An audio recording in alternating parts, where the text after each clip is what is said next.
mengejutkan. Seperti itulah agaknya pepatah yang tepat untuk menggambarkan situasi saat ini, atau saat Dr. Reza Gladys baru-baru ini menginformasikan kegiatan terbarunya, yaitu mengikuti sebuah acara yang diselenggarakan BPOM pada tanggal 15 dan 16 November 2025 yang lalu. Ya, bahkan tak hanya hadir Dr. Reza Gladys dan sang suami. Di momen sama pun, kabarnya juga sempat membuka booth atau dagangnya dalam acara yang digelar di kantor Badan Pengawasan Obat dan Makanan atau disingkat BPOM tersebut. Lantas, apakah hal ini sekaligus membuktikan bahwa klaim Nikita Mirzani terhadap produk yang selama ini 100% salah? Bagaimana pula respon pedas Nikita Mirzani saat mengetahui hal tersebut? Atau seterunya yang kini seakan mendapatkan angin segar? Dan lalu benarkah pula, pasca mengetahui hal ini membuat pihak Nikita semakin berambisi besar untuk membuktikan klaimnya kepada Dr. Reza Gladys? Pemirsa, bersama Intens Investigasi, kami hadirkan kabar terkini, terpercaya, dan teraktual. Tetapi sebelumnya, jangan lupa untuk like, subscribe, dan juga share channel YouTube ini.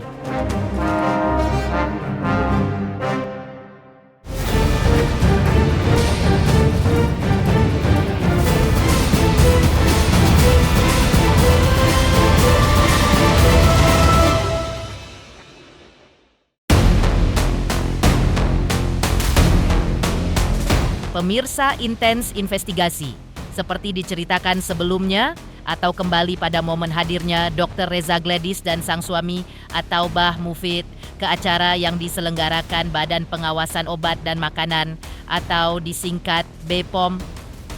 Di momen tersebut kehadirannya bahkan tak hanya sebagai pelengkap. Pasalnya Dr. Reza Gladys dan sang suami pun diberikan kepercayaan penuh untuk membuka booth atau menjual dua produk dari brand kecantikan miliknya.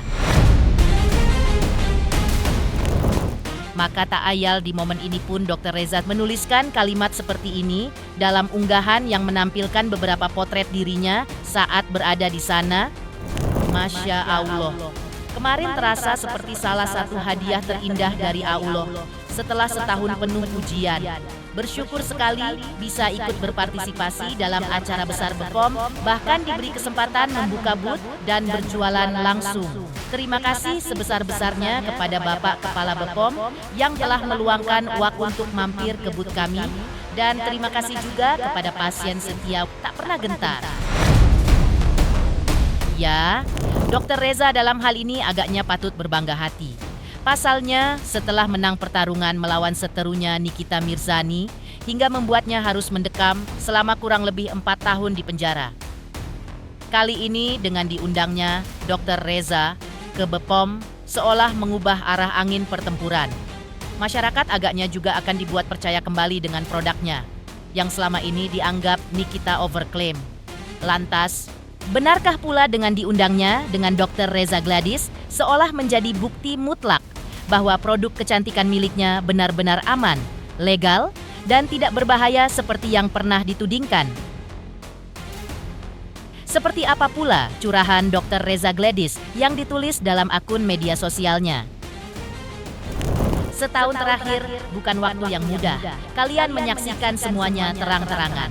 Setiap hari rasanya seperti berlari sambil membawa beban yang tidak pernah kami buat.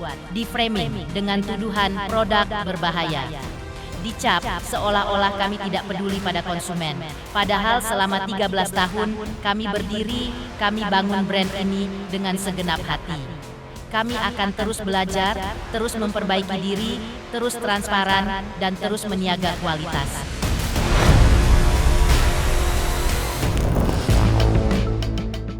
Sementara itu, di sudut lain, atau mungkin di tengah Dr. Reza Gladys yang sudah bisa tersenyum lega, Nikita Mirzani kini masih dalam hari-hari terberat dalam hidupnya, harus menjalani sisa hukumannya di dalam penjara. Lalu, seperti apa tanggapan pedas dari Nikita Mirzani mengetahui lawan sengitnya kini mendapat pengakuan moral dari BPOM? Adakah rasa kecewa di benak pihak Nikita Mirzani dengan momen pencapaian Reza Gladys ini? Bang, jadi kemarin kan kalau saya tuh Reza Gladys kan diundang oleh BPOM untuk acaranya. Untuk dari pihak Nikita sendiri gimana Bang responnya Bang? Kalau kami tidak ada respon ya, berhubung kami juga kan tidak tahu itu masalahnya apa, undangan apa terkait dia datang ke sana kan.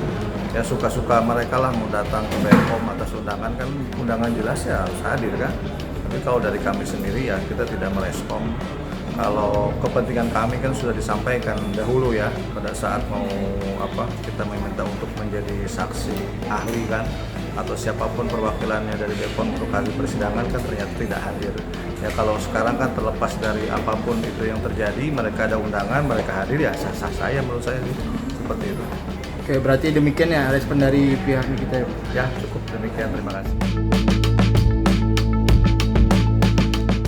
Heboh Dr. Reza Gladys menjual produknya di kantor BPOM kemarin atau pada hari Selasa 18 November lalu. Masih berlangsung perdebatan panas antara Nikita Mirzani dengan Dr. Reza Gladys dalam sidang dugaan perbuatan melawan hukum. Lantas seperti apa kata kedua kuasa hukum? Benarkah persidangan kembali berlangsung panas karena ada sebuah tawaran yang diajukan oleh pihak Dr. Reza? Pemirsa Intens Investigasi, jangan lupa saksikan terus Intens Investigasi dan pastikan jangan lupa untuk like, subscribe, share, dan juga komen. Tim redaksi Intens Investigasi mengucapkan banyak terima kasih kepada semua subscribers hingga channel Intens Investigasi kini menuju 4 juta subscribers.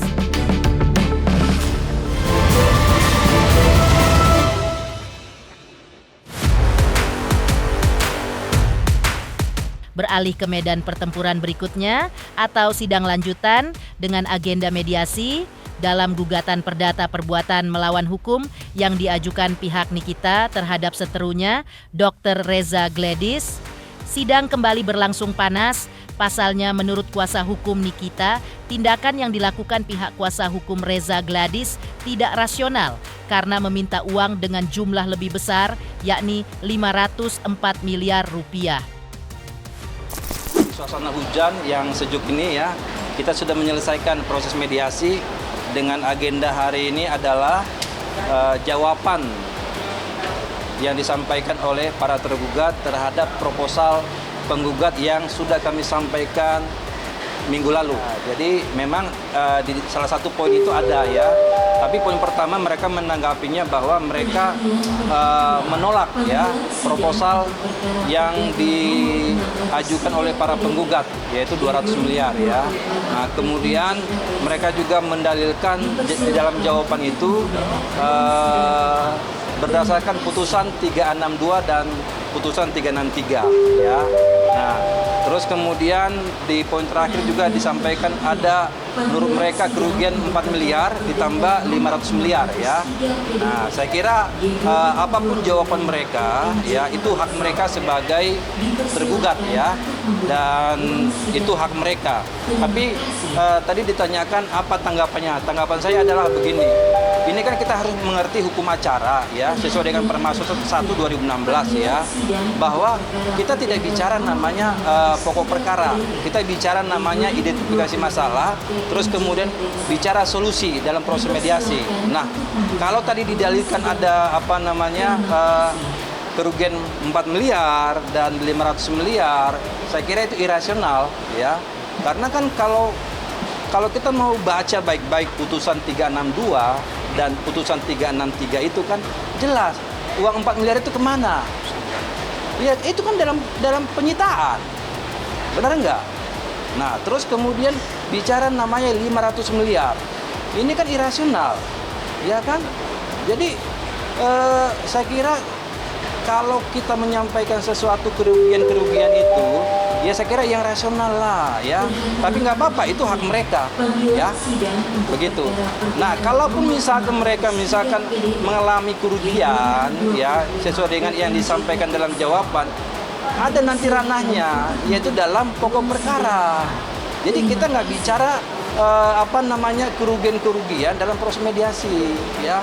Nanti kalau mereka mau melakukan gugatan balik ya melalui namanya rekompensi, silakan kita selesaikan dulu proses mediasi ini, baru nanti ada tahapan berikutnya begitu. Baik, ya? Begini sebenarnya mediasi ini menanggapin proposal daripada pihak penggugat minggu lalu.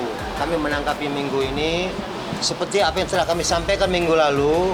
Ini bocoran kami sampaikan dan rahasia kita bersama.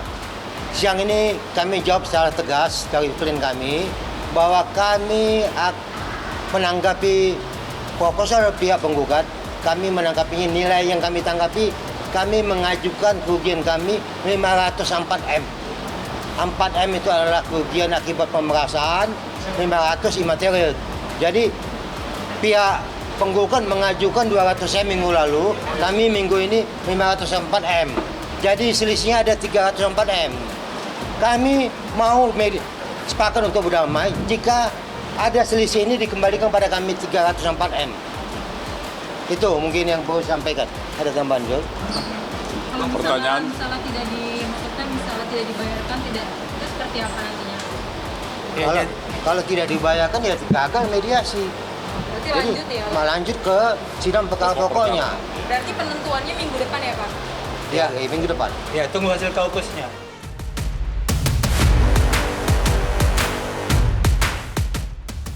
Sementara pihak Dr. Reza Gladys tak sedikit pun mengendurkan syarat yang mereka ajukan. Mereka kembali menegaskan bahwa jika Nikita Mirzani ingin ada kata damai, maka uang sebesar 504 miliar rupiah adalah harga yang harus dibayar. Atas nama baik Reza Gladys yang telah jatuh di mata publik. Lantas dengan pihak Reza yang tetap kekeuh dengan pendiriannya, dapat dipastikan bahwa mediasi ini gagal terwujud dan keduanya akan kembali bertarung di pengadilan. Heboh persidangan dengan agenda mediasi yang tak menemukan kata sepakat. Sebelumnya juga sempat heboh Nikita Mirzani yang melakukan siaran langsungnya dengan Dr. Oki. Lantas apa kata pihak Nikita menjelaskan terkait hal ini?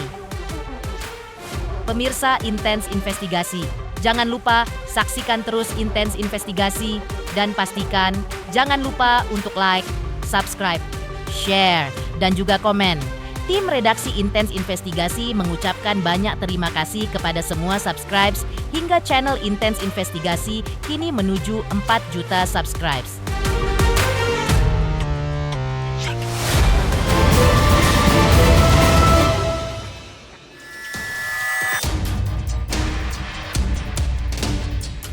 Seperti diceritakan sebelumnya, kehebohan juga muncul saat Nikita Mirzani diduga melakukan siaran langsung atau live dari dalam tahanan. Video yang memperlihatkan Nikita tengah mempromosikan produk kecantikan ini. Sontan mengundang kritik dan pertanyaan publik mengenai fasilitas yang ada di rutan. Pihak Nikita Mirzani kemudian memberikan klarifikasi resmi. Mereka menjelaskan bahwa kegiatan live tersebut bukan menggunakan ponsel pribadi, melainkan menggunakan fasilitas komunikasi resmi yang memang disediakan untuk seluruh warga binaan. Seperti inilah penjelasan pihak Nikita Mirzani terkait kontroversi live dari balik jeruji.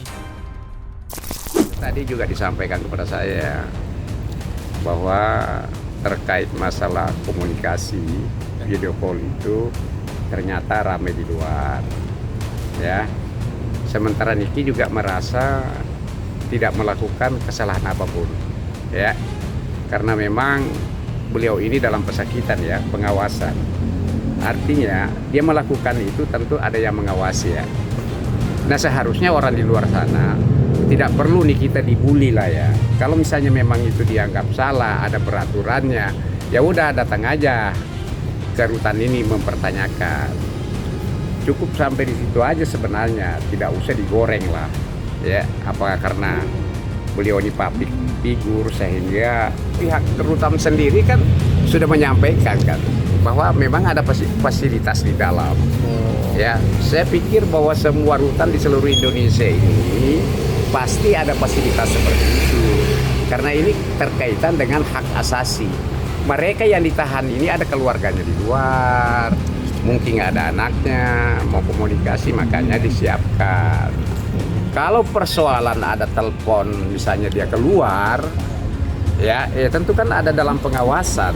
Apakah teleponnya itu misalnya itu merupakan suatu pelanggaran ataukah merupakan suatu perbuatan pidana, Sepanjang itu tidak, ya tentu tidak ada hal yang dilanggar. Nah ini kan isunya katanya jualan. Tidak seperti itu. Yang jualan itu Dokter Oki. Pas dia telepon, dia bincang terkait masalah jualan itu. Akhirnya orang premi. Seperti itu ya. Pemirsa Intens Investigasi, jangan lupa saksikan terus Intens Investigasi dan pastikan jangan lupa untuk like, subscribe, share, dan juga komen. Tim redaksi Intens Investigasi juga mengucapkan banyak terima kasih kepada semua subscribers. Hingga channel Intens Investigasi kini sudah mencapai 3.600.000 subscribers.